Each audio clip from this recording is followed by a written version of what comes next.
प्यारे विद्यार्थियों, एक बार फिर आप सभी का भूगोल की इस ऑनलाइन कक्षा में स्वागत है। आज हम बुशमैन जनजाति और पिग्मी जनजाति की चर्चा करेंगे। पिछले वीडियो में हमने एस्किमो जनजाति की चर्चा की थी।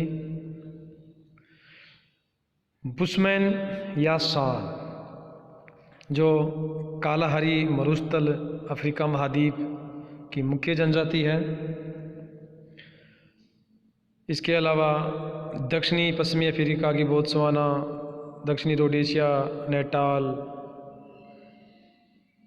इन क्षेत्रों में बुशमैन रहते हैं,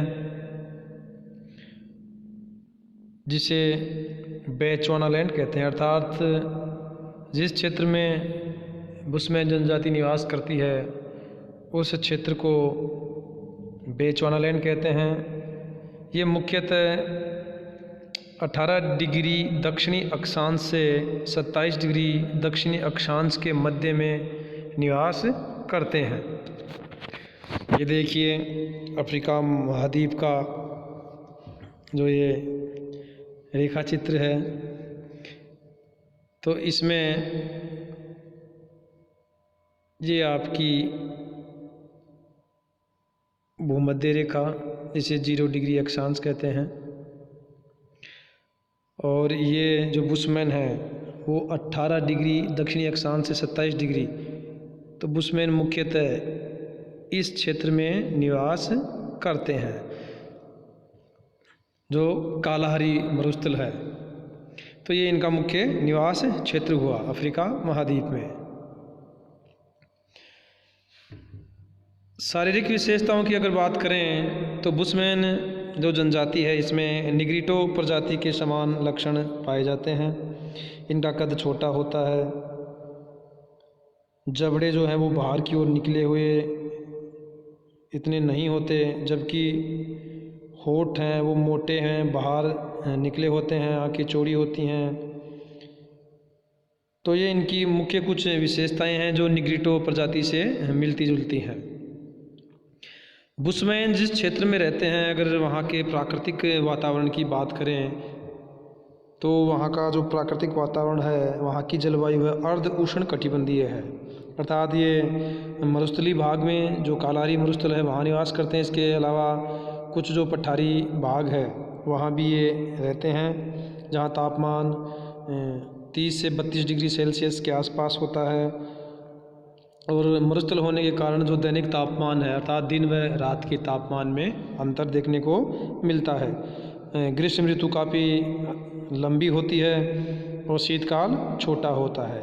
बारिश की मात्रा बहुत कम है और इस क्षेत्र में मलेरिया और पेचिस जैसे रोगों से लोग पीड़ित होते हैं।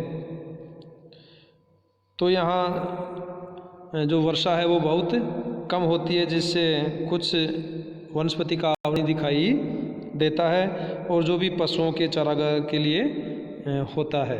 तो इस तरह इनका जो प्राकृतिक परिवेश है वो काफ़ी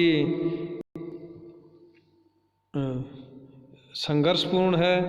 यहाँ वनस्पति भी नाम मात्र की होती है, जल की कमी होती है। तो एक तरह से बुशमैन लोगों को अपने प्राकृतिक वातावरण से ही समायोजन करके रहना पड़ता है।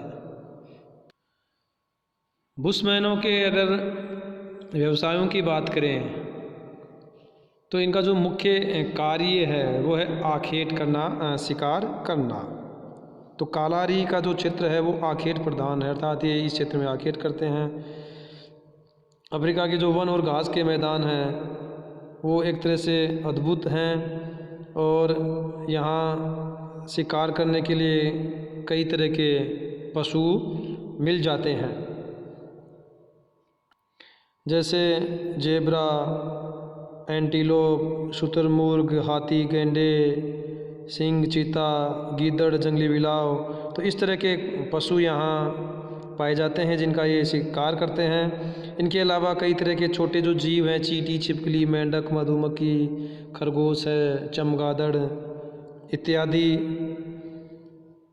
भी देखने को मिलते हैं। जिन्हें ये भोजन के रूप में काम में लेते हैं। तो बुशमैन हैं, इन जानवरों का शिकार बड़ी आसानी से कर लेते हैं। वहाँ एक प्रकार की कोई दीमक है जिसे बुशमैनों का चावल कहा जाता है, बुशमैन्स राइस, जिसे ये अधिक पसंद करते हैं। शिकार करने के कई तरीके ये काम में लेते हैं और जो शुतुरमुर्ग है उसके अंडों का प्रयोग है वो पानी रखने के लिए किया जाता है। तो शिकार ही इनकी महत्वपूर्ण आर्थिक गतिविधि है जिससे अपना जीवन यापन करते हैं। बुशमैनों के घरों की बात करें तो इनके घर अस्थायी होते हैं। ये शिकार की तलाश में घूमते फिरते रहते हैं, इसलिए ये स्थायी नहीं रहते। जो परिवार है उनसे मिलकर काफ़िले बनते हैं और प्रत्येक की अपनी झोपड़ी रहती है। इनके जो घर हैं वो 4-5 फुट ऊंचे खंभों पर तैयार किए जाते हैं। झोपड़े की दीवार घास के से ही बनाई जाती है। तो इस तरह इनके ये घास फूस के झोपड़े होते हैं। भोजन और अगर वस्त्र की बात करें तो भोजन के रूप में ये मांसाहारी और शाकाहारी दोनों ही प्रकार के हैं। कई तरह के जीव जंतुओं का शिकार करते हैं, उनको खाते हैं। आखेट, मछली, पौधों की जड़ें, शहद, ये इनके मुख्य भोजन हैं। ये छोटे कीड़ों को अधिक पसंद करते हैं। दीमक, चींटियाँ और चींटियों के जो अंडे हैं इनके बहुत ही स्वादिष्ट भोज्य पदार्थ हैं, अर्थात इनको ये ज़्यादा पसंद करते हैं। इसके अलावा बेर है, तरबूज, फल इत्यादि भी ये खाते हैं और भविष्य के लिए भोजन को एकत्रित नहीं करते, उनका संग्रह नहीं करते। अतः कभी कभी इनको भूखे रहना भी पड़ जाता है। वस्त्र की अगर बात करें तो पुरुष जो हैं वो एक कोनी लंगोट पहनते हैं और औरतें भी कमर के नीचे ही जो है वस्त्र पहनती हैं, जो चमड़े से बने हुए वस्त्र होते हैं। स्त्रियों का जो मुख्य वस्त्र है वो चोंगा होता है, जिसे कारोस कहा जाता है, और इसी कारोस या चोंगे में अपने नवजात शिशु और भोजन को वो लपेट कर रखती हैं। तो इस तरह बुशमैनों का जो मुख्य वस्त्र है वो है लंगोट, जो कि केवल कमर के नीचे हिस्से में ही ये उसको पहनते हैं। बुशमैनों के औजार अगर बर्तनों की बात करें तो इनके औजारों में लकड़ी से बने तीर कमान, नुकीला डंडा, भाला, बर्छा ये मुख्य होते हैं। इसके साथ ही शुतुरमुर्ग और जिराफ के पैर की हड्डियों से भी नुकीले हथियार बनाए जाते हैं। बुशमैनों की अगर सामाजिक संरचना की बात करें तो बुशमैन लोगों का एक छोटा दल होता है और विवाह जो है वो दूसरी टुकड़ी या दूसरे दल से किया जाता है। ये छोटे छोटे दल व्यापार के लिए दूसरे स्थानों पर भी आते जाते रहते हैं